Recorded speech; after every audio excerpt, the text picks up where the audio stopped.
లో ఉన్న సంఘాన్ని కూడా, పరిశుద్ధాత్మతో నడిపించబడుతున్న సంఘాన్ని కూడా పాడు చేసే ఒక లక్షణం ఏదైనా ఉందంటే పరిశుద్ధతను కోల్పోవడం. ఇది ఏ విధమైన పరిశుద్ధత? ఆత్మ, శరీరము, ప్రాణానికి ఉన్న సమస్తమైన పరిశుద్ధతను కోల్పోయే ఒక ప్రత్యేకమైన పాపం అండి. అదే వ్యభిచార మనస్సు. దీని గురించి పౌలు గారు వివరంగా మాట్లాడలేదు కాబట్టి నేను కూడా మాట్లాడాను వివరంగా. వ్యభిచార మనస్సు ఏం చేస్తుందంటేనండి, భక్తులను, దేవుని బిడ్డలను త్రోవ తప్పించేస్తుంది, వేరే మార్గంలోనికి తీసుకొని వెళ్ళిపోతుంది.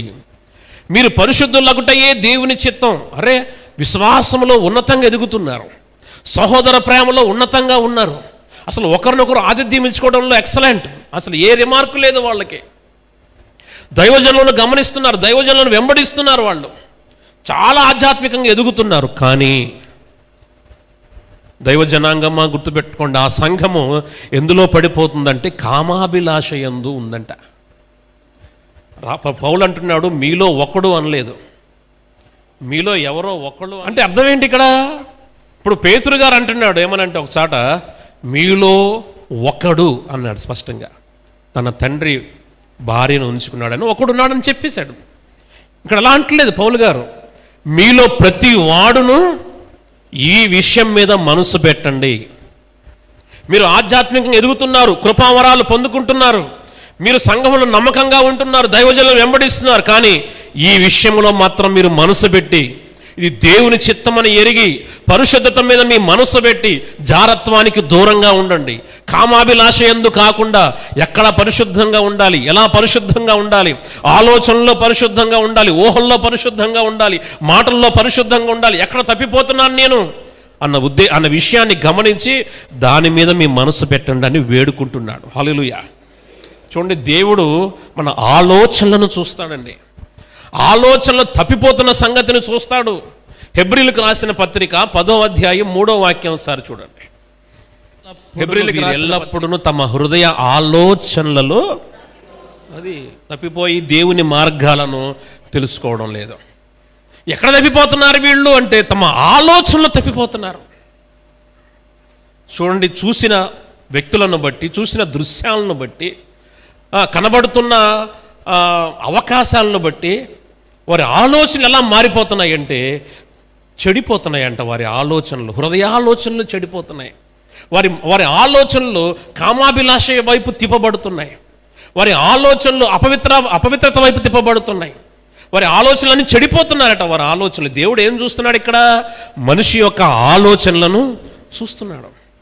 చూసి అంటున్నాడు, మీ ఆలోచనలన్నీ చెడిపోయి ఉన్నాయి. చాలామంది ఏమంటారంటే, స్త్రీలు చాలామంది చెప్తారు, నేను కూడా చాలాసార్లు వాక్యంలో చెప్పాను, స్త్రీలు మంచి వస్త్రధారణ వేసుకోవాలి, బిగుతుగా ఉండే వేసుకోకూడదు, చాలా చక్కగా కనబడాలి.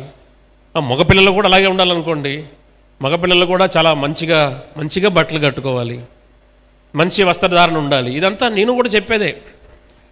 కాకపోతే సమస్య బట్టలు వేసుకోవడంలో లేదండి, ఒక వ్యక్తి యొక్క హృదయ ఆలోచనల్లో ఉంది సమస్య. హల్లెలూయా. వాళ్ళు వేసుకున్న బట్టలను బట్టి కాదు, వాళ్ళు ఏ బట్టలు వేసుకున్నా నీ మనసు మంచిది కాకపోతే నీ లోపల ఏమొస్తుందంటే చెడు ఆలోచనే వస్తుంది.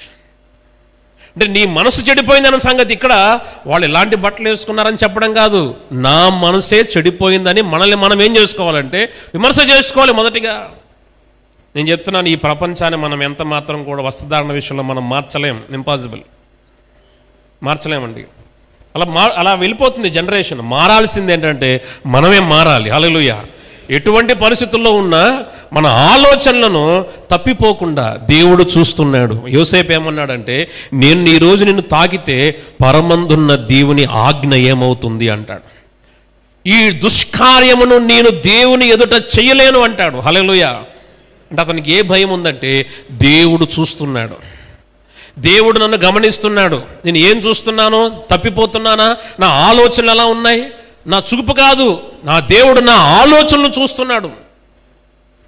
ఇంత ఎదుగుతున్న సంఘమే ఆ రకంగా బలహీనం అవుతుందంటే, దేవుని బిడ్డలారా, చక్కగా మంచిగా హాయిగా మంచి మన పని మనం చేసుకుంటా మంచి కుటుంబాన్ని కలిగి ఉండి విశ్వాసంతో ఉండి చక్కగా మనం హ్యాపీగా మన ఆర్థికంగా బాగుండి అన్నీ మంచిగా వెళ్తున్నప్పుడు మనం కూడా శోధించబడుతుంటాం.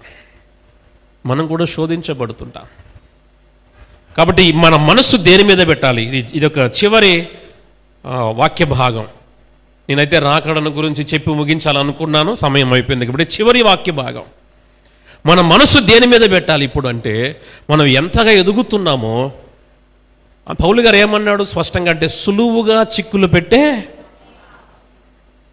హల్లెలూయా. పాపం ఎలా చేస్తుంది అంటే సులువుగానే చిక్కులు పెట్టేస్తుంది. చాలా చిన్నదిగా కనబడుతుంది, చిన్నదేగా అనిపిస్తుంది, కానీ సులువుగా అందులో చిక్కుకుపోతామండి. సులువుగా చిక్కులు పెట్టే పాపములను భారమును విడిచిపెట్టమన్నాడు పౌలు గారు. పరిశుద్ధత యందు మన మనస్సు పెట్టాలి, మనల్ని మనం సాధకం చేసుకోవాలి, పరిశుద్ధత మీద మన మనసు నిలపాలి. నేను అంటున్నాను, జాగ్రత్తగా వినండి. నువ్వు ఒకవేళ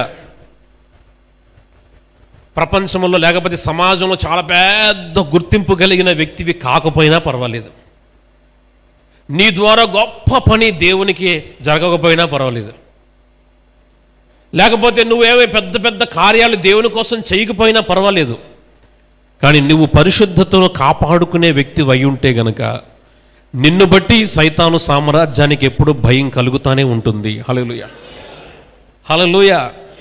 లేదనుకో, నువ్వు కూడా ఆడితో పాటు కలిసావన్నమాట.